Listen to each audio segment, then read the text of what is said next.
আসসালামু আলাইকুম ওয়া রাহমাতুল্লাহ। আলহামদুলিল্লাহ আলহামদুলিল্লাহি ওয়া কাফা ওয়া সালামুন আলা ইবাদিহিল্লাযিনা ইসতাফা, আম্মা বাদ। প্রিয় বন্ধুরা, নবী করিম সাল্লাল্লাহু আলাইহি সাল্লামের দাওয়াতি পদ্ধতি 14তম পর্বের 3 নম্বর ভিডিওতে বিশেষ একটি অনন্য বার্তা নিয়ে আপনাদের সামনে উপস্থিত হয়েছি। তা হচ্ছে ক্ষমতার আমান।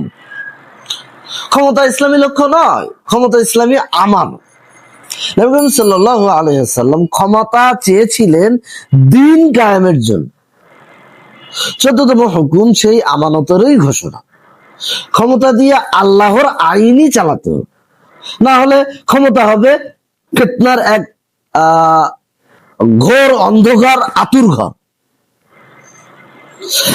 আজ ক্ষমতা মানুষকে নষ্ট করে দিচ্ছে, কারণ মহান আল্লাহ তাআলার ভয় নেই।